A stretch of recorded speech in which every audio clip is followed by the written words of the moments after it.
Hello दोस्तों, मेरा नाम है माया और मैं आ चुकी हूँ आप लोगों के बीच एक और कहानी लेकर। दोस्तों, आज की कहानी एक सैड लव स्टोरी है।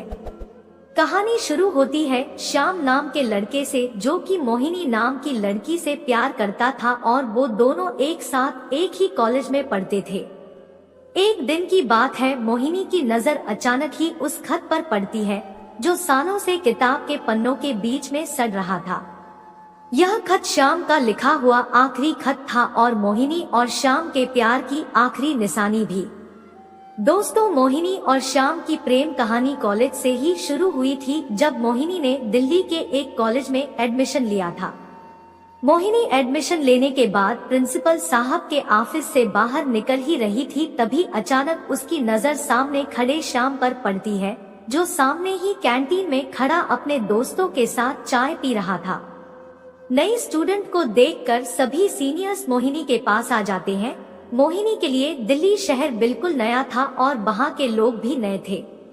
मोहिनी बहुत डर जाती है, तभी वहाँ पर श्याम आता है और सभी को बहुत डांटता है और माफी मांगने के लिए भी कहता है। उसी दिन से मोहिनी श्याम को मन ही मन पसंद करने लगती है। धीरे धीरे उनकी दोस्ती बढ़ती जाती है और धीरे धीरे उनकी दोस्ती प्यार में बदलने लगती है। और फिर एक दिन मोहिनी खुद को रोक नहीं पाई और खुद ही श्याम से अपने प्यार का इजहार कर देती है। और श्याम भी मोहिनी से प्यार करता था, इसलिए उसने भी खुले मन से मोहिनी को स्वीकार कर लिया और इसी तरह दोनों का प्यार परवान चढ़ गया। धीरे धीरे समय बीतता गया और दोनों का प्यार यूं ही चलता रहा। फिर कुछ दिन बाद श्याम की नौकरी किसी कंपनी में लग गई, जिसकी वजह से उसे दूसरे शहर जाना पड़ा। मगर दोनों का प्यार यूं ही चलता रहा। दोनों घंटों फोन पर बातें किया करते और श्याम हर हफ्ते मोहिनी से मिलने भी आता रहता।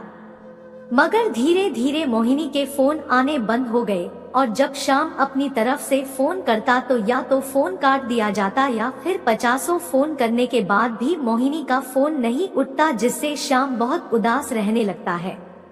उसी दौरान श्याम भी कंपनी के काम की वजह से 2-3 महीने व्यस्त रहा और मोहिनी के शहर नहीं जा पाया। फिर जब 2-3 महीने बाद श्याम मोहिनी के शहर पहुंचा तो पता चला मोहिनी तो वहां पर थी ही नहीं और किसी को कुछ पता भी नहीं था, ना किसी दोस्त को और ना ही किसी रिश्तेदार को कि मोहिनी कहाँ चली गई है। श्याम ने हर किसी से जानकारी करने की कोशिश की, मगर मोहिनी का कोई भी पता नहीं चला। धीरे धीरे 5 साल बीत चुके थे और एक दिन श्याम अपनी ऑफिस से बाहर निकल ही रहा था, तभी उसकी नजर एक छोटे से बच्चे पर पड़ती है, जो सड़क के किनारे अपनी माँ से खिलौने लेने की जिद कर रहा था, मगर उसकी माँ बार बार उसे मना कर रही थी।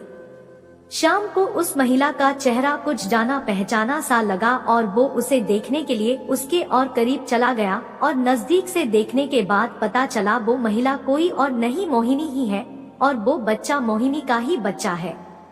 यह सब देखकर श्याम बिल्कुल दंग रह गया और कुछ देर के लिए अपने आप को संभाल नहीं पाया।